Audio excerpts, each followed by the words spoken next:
जो शरणागत होते हैं उनका कल्याण करना ही उनका काम है। बस इसलिए हम अपने मर्जी से समझने का जो प्रयास करेंगे साधुओं के ऊपर, गुरुओं के ऊपर, वो मर्यादा से बाहर है, ऐसा नहीं हो जाता। तो ये इस प्रकार समझना चाहिए। हे राम, हे हरे। यूं कहकर तथा भगवान शंकर की अनुमति जानकर उन्होंने कार्तिकेय जी को सेनापति बनाकर तारकासुर पर चढ़ाई कर दी। इस युद्ध में ब्रह्मा विष्णु आदि सभी देवता सम्मिलित थे।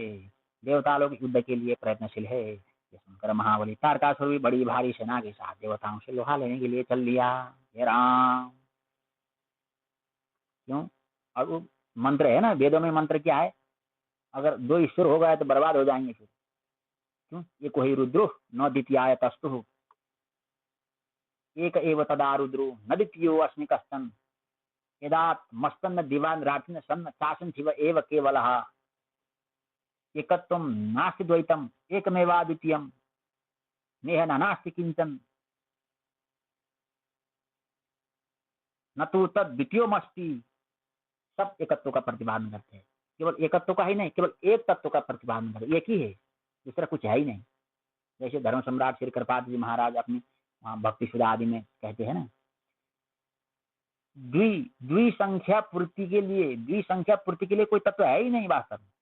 वो तो हम जैसे लोगों को, हम जैसे लाचारी अज्ञानी लोगों को बताने के लिए कहना पड़ता है भाई ये वो तो तरीका है, समझने का और समझाने का तरीका है ये 2 3 4 5 6 7 8 आदि।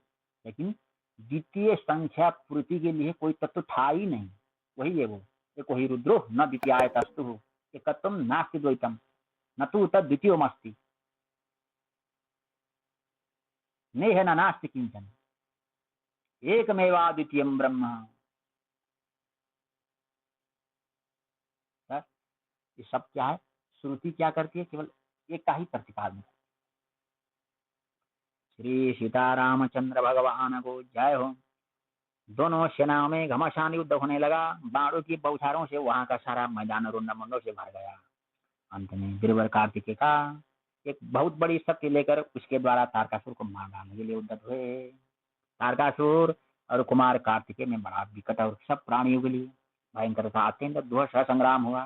फिर कुमार कार्तिकेय ने मन ही मन अपने पिता माता को प्रणाम करके दैत्यराज तारक पर बड़े वेग से प्रहार किया। शक्ति का आघात होते हुए तारकासुर धराशायी हो गया। तारकासुर का वध देखकर देवताओं का बड़ा हर्ष हुआ और उन सब ने मिलकर कुमार कार्तिकेय की स्तुति की। भगवान शंकर और सती पार्वती भी वहां आया, अपने पुत्रों को गोद में बिठाकर पुनः संतोष प्राप्त किया। तो तारकासुर में इतनी क्षमता थी, हमने कहीं महाभारत में पढ़ी थी बहुत पहले। वहां बताया गया है तारकासुर के लिए, मतलब वो भगवान स्कंद कुमार के लिए। तो मतलब दैव योग से काल की गाल में, काल की चपेट में एक ब्राह्मण आ गए। तो भगवान स्कंद कुमार को याद किया उसी क्षण वो ब्राह्मण देवता ने, तो स्कंद कुमार वहां प्रकट हो गए और काल को मार दिए। देखिए ये कैसे देवता जब काल को नहीं छोड़ते। तो अगर कोटि ब्रह्मांड उत्पादिनी पालिनी और समाहरणी शक्ति समन्विता भगवती दुर्गा के गर्भ से साक्षात प्रकट हो जाती है स्कंद माता, तो उनमें कितनी क्षमता होगी। अभी यद्यपि ये वो सब बताने का तरीका है, ये उनका डर का, उनका भय है, ये अभी वही क्षमता, इसलिए तो काल को भी मार दिया है। तो वो ब्रह्मा इंद्रा आदि को जो शंका लग रहा है वो तो है ही, वो तो उनका भय है। लेकिन वो तो जब कोई किसी काल को जीत लेगा तो फिर उसके लिए प्रतिकूल क्या होगा? सब अनुकूल ही अनुकूल है। तो जब कोई ब्राह्मण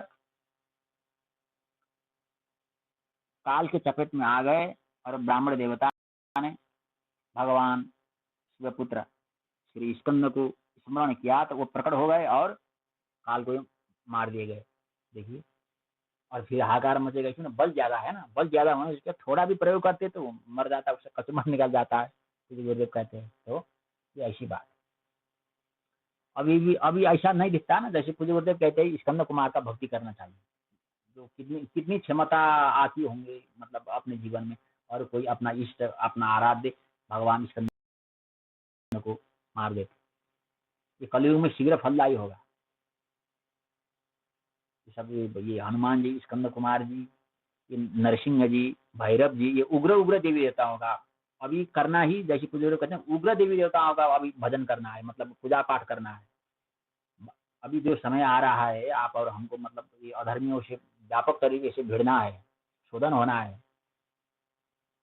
ये सब बगीचे को अच्छा बनाना है, जगत रूपी बगीचे को भगवान के। तो उस समय कौन भिड़ेगा? वो विधर्मियों से, वही तो भिड़ेगा जो भगवान नरसिंह के परम भक्त है, जो भगवान कार्तिकेय स्कंद कुमार के भक्त है, इंद्र के भी भक्त है। जो इंद्र इंद्र पहले क्या करते?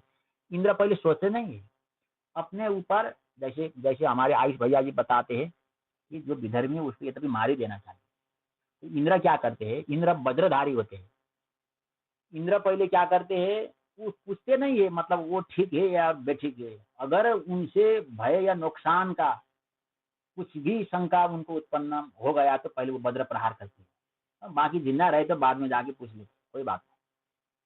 तो ये महाराज इंद्र का, स्वर्ग सम्राट, अमरावती के राजा जो त्रिभुवनपति है, जो हमारे भी राजा है, तो वो इंद्र का, भैरव का, भैरवी का, भगवान स्कंद का, कार्तिकेय जी का,